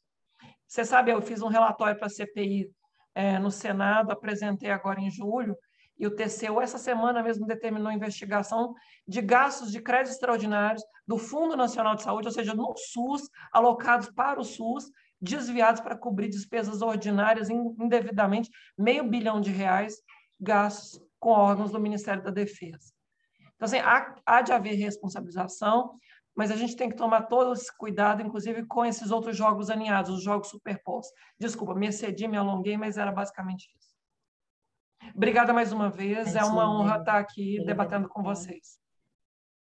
A gente que agradece, Hélida. Obrigada pelas respostas, foram brilhantes. Então, eu passo a palavra para o Rodrigo. Agora eu fiquei na responsabilidade grande, né? Pois é. Olha, você sabe que eu também sou mineiro, né? Embora esteja fora, também sou mineiro. Então, uai. Então, você tem que se declarar. Minas somos muitos. Ficou só a Júlia aí de fora da mesa. Pois né? Eu sou peixe fora da aquário aqui. Bom, deixa eu começar a falar um pouco da regra fiscal, é o tema que a Júlia puxou. Júlia, infelizmente, eu acho que tem um viralatismo mesmo, as pessoas não estudam o debate internacional, estão de costas para o mundo. Isso é muito... Por exemplo, regra de teto. A regra de teto ele vem dentro desse debate de novo consenso macroeconômico internacional do mainstream, tá? Não estou falando nem da heterodoxia. O grande líder desse troço é o Blanchard, Olivier Blanchard, economista-chefe da FMI. Veja, Blanchard, não estou falando dos pós-keynesianos. Estou falando do keynesiano mais, dos novos keynesianos, da Samuelson e tal. Mas esse é um debate que vem internacional. A ideia dele, é bem interessante esse texto do Blanchard, vale a pena dar em aula, vocês que são professores. Eu adoraria ser professor, a vida não me deixou. Não me deixou, não, enfim, as escolhas foram acontecendo. Mas esse é um texto muito interessante que ele diz o seguinte: olha, as grandes crises trouxeram revoluções dos paradigmas macroeconômicos. Então, a crise de 29 trouxe a revolução do keynesianismo. A estagflação trouxe a revolução das expectativas racionais. E a crise de 2008, ela trouxe, aí ele conclui dizendo, ainda não, mas deveria, e eu acho que não vai. Um pouco para mostrar como que a profissão dos economistas ainda está presa em dogmas. Mas o debate básico do Blanchard, ele continua sendo um economista neoclássico, assim como eu acho que quem mais trouxe no campo neoclássico, no campo do mainstream, para dentro do Brasil esse debate é o André Lara Rezende, continua sendo um economista do mainstream. Mas a ideia dele é o seguinte: olha, o mundo, pelo menos desde 2008, está em condições extraordinárias. Ociosidade alta, desemprego alto, taxa de juros baixa, a política monetária passou pelos quantitative easings e vai ter que voltar ao normal, e a gente não pode mais contar com a política monetária para fins de estabilização cíclica. A desigualdade está alta, então nós vamos ter que resgatar o papel da política fiscal, vamos ter que resgatar o papel da política tributária, vamos ter que resgatar o papel da distribuição, da função distributiva desse troço. eles continuam sendo mainstream, enquanto tiver em condições extraordinárias. Passou as condições extraordinárias, deixam de ser keynesianos. Esse que é o debate que está. Mas é isso que se está discutindo, e todos esses pacotes fiscais, pós-pandêmicos, estão discutindo essas coisas, além das questões mais estratégicas de longo prazo, né? O debate de regra de teto internacional de 2014 é para flexibilizar regime fiscal. Tá? Você teve a crise de 2008, eles tinham regras de resultado e regras de dívida, explodiram todos, não conseguiram cumprir, incerteza muito grande, não dava para saber para onde vai a receita, as dívidas explodindo. Então, vamos pelo menos fazer alguma coisa de despesa, para dar algum norte. Uma regra de médio prazo, períodos longos, normalmente, em todos eles, admite crescimento, outros gatilhos, que não só cortar despesa, cláusula de escape. Então, todo o debate de regra de teto de gasto foi um debate de flexibilização. Como é que isso entra no Brasil? Absolutamente de costas para esse debate. Tá? A regra do teto, ela entra, ela não discute dívida, ela não discute arrecadação, ela é crescimento zero por 20 anos dentro da Constituição. Então, ela é uma... Ela não...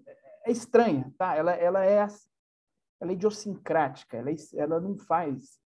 E mais do que isso, vai piorando depois do teto de gasto. Tem uma coisa que eu acho que a Hélida fica de cabelo em pé, que eles inventaram depois na PEC emergencial, na primeira versão, depois caiu, que bom que caiu, mas a ideia de que os direitos sociais têm que ser subordinados ao equilíbrio intergeracional. Como é que eles interpretam o equilíbrio intergeracional? Dívida. Eu não posso me endividar para cumprir direitos sociais. Olha que princípio mais maluco, jurídico, do ponto de vista de... A gente está aqui, economistas e tudo. E eles têm uma visão tapada sobre dívida, não sabe o que é capitalismo, não sabe o que é a moeda moderna, não sabe o que é o keynesianismo, nunca leram How to Pay for the War, sabe? Nunca leram a ideia do Keynes de orçamento de capital e orçamento corrente. Porque se você for pegar esses caras, Keynes, o próprio Musgrave, que é um economista mais, né, convencional, ele tinha a ideia de equilíbrio intergeracional, mas a ideia era outra. Olha, o investimento de capital ele deixa benefícios para gerações futuras e, portanto, justifica eu ter investimento hoje que vai deixar benefícios futuros. E, portanto, eu antecipo esse gasto que seria subinvestido, intergeracional. Mas eles pegam todas essas ideias, não estudaram, né, não tem esse debate, e trazem isso para tratar uma visão simplória e guinária de que é dívida pública. E aí, como é que resolve esse troço? Mais e mais Associação Keynesiana Brasileira, mais e mais professores keynesianos dando aula em graduação, explicando, né? Eu acho que por isso que a iniciativa aqui é tão importante. Vários fizeram a pergunta, né? O Luiz, o Fábio tocou nisso, etc., sobre a questão da tributação, né? Da economia digital e depois da questão da progressividade. Você também, né, Júlia? Você também falou um pouco disso. Tem uma confusão enorme também no nosso debate de economia digital, que é entre a tributação do lucro da economia digital e a tributação do serviço. Tributar o serviço não é tão difícil assim. Tá? Por quê? Muitas vezes a economia digital ela tem uma série de características, né? Primeira, que também tem nas multinacionais hoje, mas, enfim, primeiro, ela é muito intensiva em ativos intangíveis. É o direito de propriedade, são os royalties, é a propriedade de um navegador, do algoritmo, enfim, são ativos intangíveis. Isso cria uma grande facilidade de mobilidade. Eu posso levar de uma jurisdição para outra e, no limite, levar no paraíso fiscal e não recolher imposto sobre lucro em qualquer lugar do mundo. Outra questão é a capacidade de operar globalmente e, muitas vezes, na maioria das vezes, sem presença nos mercados locais. Então, ela tem características diferentes, tá? Seja do ativo, seja dos processos produtivos, seja da presença nas localidades, etc. Agora, se é verdade que eu não sei onde estão essas empresas direito, e não sei, porque são intangíveis e elas levam para qualquer lugar, eu sei onde está o consumidor. Tá? Eu sei que o Rodrigo está assistindo Netflix na sala da casa dele. A conta de cartão de crédito dele vai para lá, o tráfego de dados vai para lá. Eu sei onde é que está sendo comprado o anúncio da publicidade, etc. Então, o debate da tributação do serviço não é tão problemático. Os países estão mais avançando. Isso se faz por meio de um imposto sobre valor adicionado. Ele tem uma base universal, ele é no destino, e por ser universal, basicamente eu coloco tangíveis e intangíveis e crio regimes simplificados para quem não está localizado na jurisdição local, tem algumas coisas para e-commerce. Então, isso é o que mais está avançando no mundo. E não tem nada a ver com o CPMF, com o ITEC, não tem nada a ver.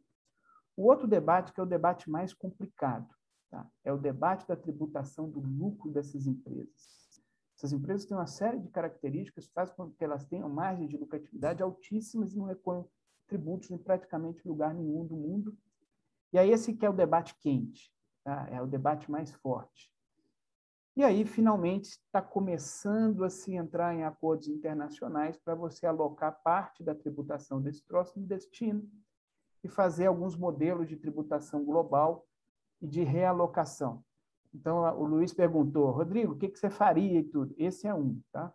A adoção das práticas, né, de alocação junto lá dos grupos que estão discutindo, G20, OCDE, de alocação da tributação do Uber, do Netflix, de todas essas coisas que são de altíssima lucratividade, Google, né, usa seu acrônimo GAFA, mas de alocação isso no destino.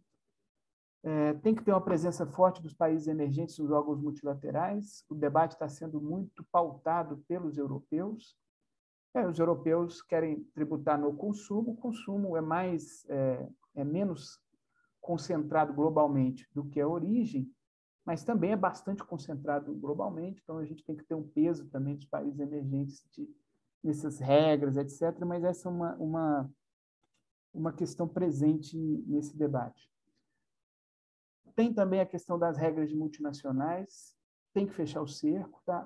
O Brasil tem que ter alguns cuidados, a gente tem um regime ruim de tributação das multinacionais brasileiras, eu não vou entrar aqui em tecnicalidade, mas você pode migrar ele para um regime não global como é hoje, e sim para o regime territorial, mas tem que se fechar o cerco e entrar junto dessa discussão que está sendo liderada aí nos órgãos multilaterais, de se impor padrões mínimos de tributação das multinacionais. Basicamente, se a empresa está sediada no paraíso fiscal que não recolheu, recolhe a diferença aqui. Tá? Então, esse é o grande debate.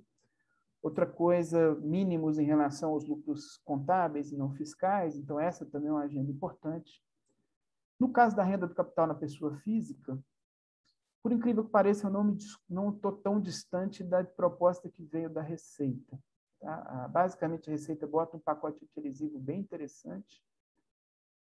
Entre outras coisas, a tributação de dividendos, antecipando aquela que vai para a holding familiar, fim de isenção de fundos de investimento, a possibilidade de você tributar o patrimônio da pessoa física sediada no paraíso fiscal. Então, todas essas coisas são interessantes e estão sendo desidratadas no Congresso, estão sendo julgadas no lixo. Na questão mais da pessoa física, né? A gente precisa do modelo que integre melhor a tributação da renda do trabalho e do capital. 27,5% é baixo, poderia ter algo na ordem de 35%.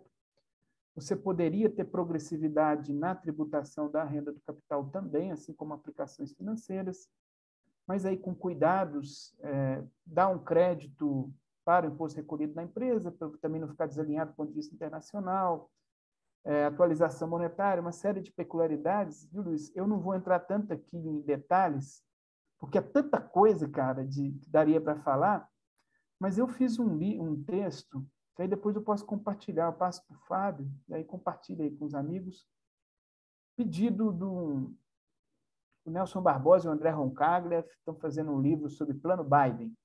Aí me pediram um texto, eu fiz para lá, e acho que aí entra mais em detalhe a reforma tributária do Rodrigo, teria mais ou menos esses pontos, né? A progressividade na tributação da renda do capital, a agenda antiadesiva, e se incorporar nessa questão de tributação da economia da economia digital e de multinacionais. Eu não estou tão distante disso, não. Na questão do salário, dos contratos, né, é isso mesmo, viu, Fábio? é muito difícil, né, essa economia de plataforma, porque o cidadão se acha um empreendedor, né, e não está olhando tanto para os direitos trabalhistas. Então, o que está em avançado mais, de fato, é tentar colocar algum tipo de contribuição de empregador na plataforma, tá? Porque a plataforma alega o seguinte: pô, o garoto do iFood, ele está andando de bicicleta com a marca da empresa nas costas e um aplicativo que diz a hora que ele tem que entrar, a hora que tem que chegar, a hora que ele tem que recolher, a hora que ele tem que entregar. E eles dizem, não, aqui não tem vínculo qualquer, isso aqui é basicamente, eu estou, na verdade, simplesmente triangulando a operação entre ele, né, ele, o entregador, com o restaurante e a pessoa física. Não é bem assim, meu amigo. Então, você tem uma série de regras aí de tentar buscar algum tipo de contribuição laboral, né, do ponto de vista do aplicativo, pelo amor de Deus, não é do garoto, tá? Você está falando da empresa, e também as regras de tributação do lucro, que são bem fortes por aí. E aí, por fim, para encerrar, Ricardo, bom, prazer falar com você, cara, já tantos debates bons aí, né, de época de breve passagem lá de Péia, é bom rever amigos aqui, isso aqui é bom demais, cara. Mas, assim, é verdade, tá? Eu acho que tem o viralatismo e olhar para o irmão do Norte. Agora, vamos ver o que o irmão do Norte está fazendo agora. Tá? Vamos analisar o plano Biden. Entre outras coisas, está lá, tem um pacote, né? São 3 pacotes, mas tem um de infraestrutura muito grande, e está lá com letras garrafais: recuperar nossa infraestrutura com o objetivo de resgatar nossa liderança em relação à China. Tá? Então, o que eles estão fazendo? Um grande plano de investimento em infraestrutura e de pesquisa e desenvolvimento nas áreas que eles acham que estão perdendo competência. Economia digital, biossegurança, uma série de coisas. Isso reflete uma mudança de visão norte-americana em relação à China. Tá?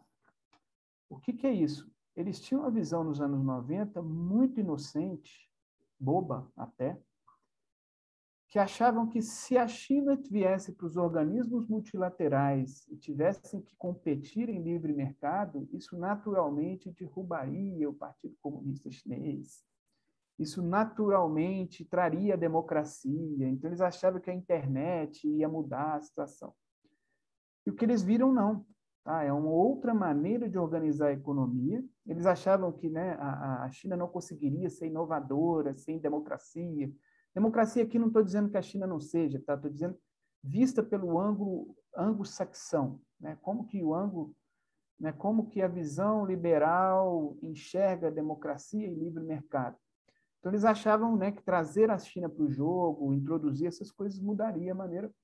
E, de repente, se deram conta que não. A China, com todo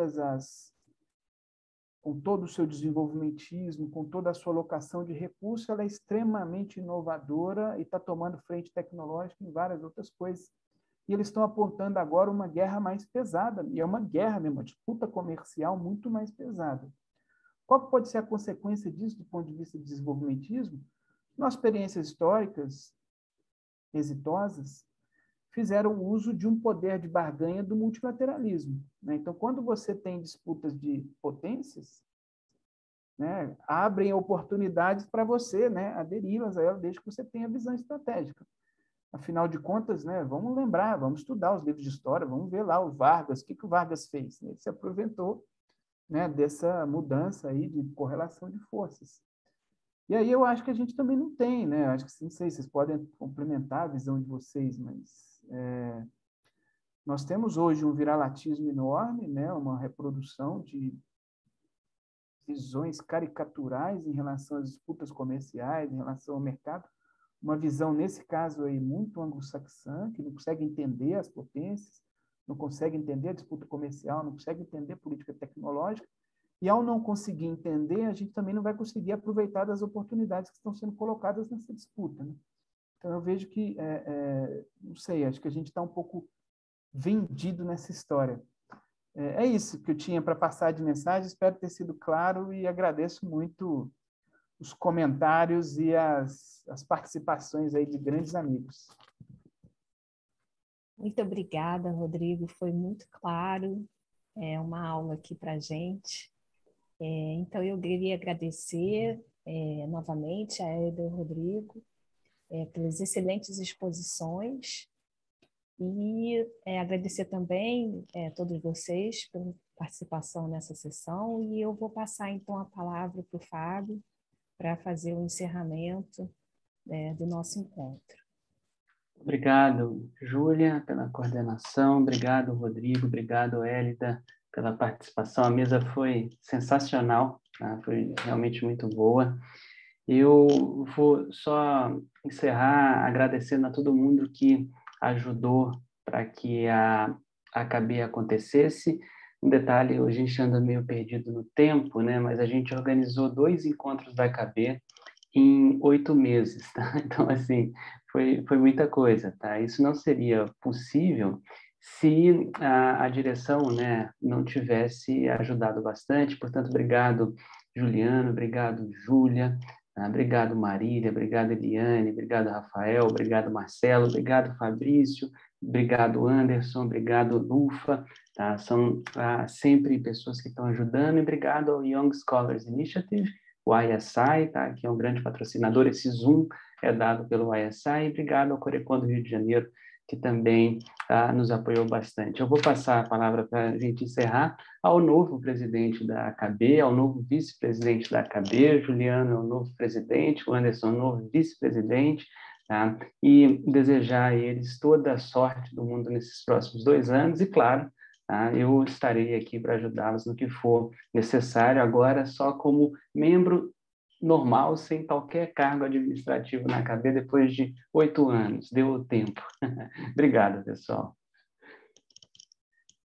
O palestrante também pode parabenizar aí os novos membros? Claro. Parabéns aí, Juliano. Parabéns, Anderson. Valeu, Rodrigo. Então, boa noite a todos. Já estamos todos muito cansados, né? Agradecer muito aí a todos pela confiança, agradecer em particular o Fábio, né? Grande companheiro e que concentrou de fato as questões mais espinhosas aí no que diz respeito a esse formato do evento e conseguiu viabilizar tudo isso de forma absolutamente tranquila e competente em um contexto tão adverso para todos nós, né? E deixar o registro de que para mim foi uma grande alegria participar, né, da atual gestão, ou melhor, da que findou há poucos dias, e também agradecer muito pelo trabalho em conjunto e agradecer também àqueles novos integrantes que junto com os anteriores irão fazer avançar cada vez mais a AKB, né, dentro desse espírito, como foi dito, de respeito, né, solidariedade e cooperação que tanto tem nos faltado, né, do ponto de vista mais geral, mas que seguramente pode ser repactuado, né, no contexto pós-pandemia, em um possível e tão esperado novo normal, né? Porque o velho normal a gente não quer mais, né? E passo então a palavra ao Anderson Cavalcante, que muito gentilmente topou esse desafio de tocar a AKB no próximo biênio. Obrigado a todos. Bom, boa noite a todos e a todas. Vou ser breve também. Primeiro, os agradecimentos de praxe, né? Não posso deixar de lado agradecer principalmente a diretoria da AKB, e em especial o Fábio, né? Pelo todo o apoio que ele deu, inclusive também o apoio à candidatura, né, Juliano? O Fábio também foi peça principal aí nessa transição e todo o suporte que ele deu, né? Então, em geral, eu tenho que agradecer também a essa confiança que é dada, tanto a mim quanto ao Juliano também, para levar aí a AKB nos próximos anos, né? E, por fim, é só para contar uma pequena historinha curiosa, né? A gente, nas conversas de formação da nova diretoria, né, chegou um momento que começou a se discutir um nome para a chapa, né? E aí, né, vieram algumas sugestões, né, até o ponto de não precisa de nome, porque, né, vai ser talvez só uma chapa, então não precisaria. Mas aí o Juliano acho que foi feliz em vamos manter o nome, e o nome que a gente escolheu foi AKD Diversos. Eu acho que esse é um pouco do espírito que a gente está aqui pretendendo levar à frente na diretoria, né? Em diversos sentidos, né? De expansão da associação, de inclusão, né? De internacionalização. Tá? Então, é um pouco esse propósito, espero que a gente consiga, e, claro, conto com todos aqui, com todos os membros em geral, para que nos ajude nesses próximos anos. Tá, gente? Obrigado, um abraço. Muito obrigado, pessoal. Júlia, eu vou encerrar a gravação, tá?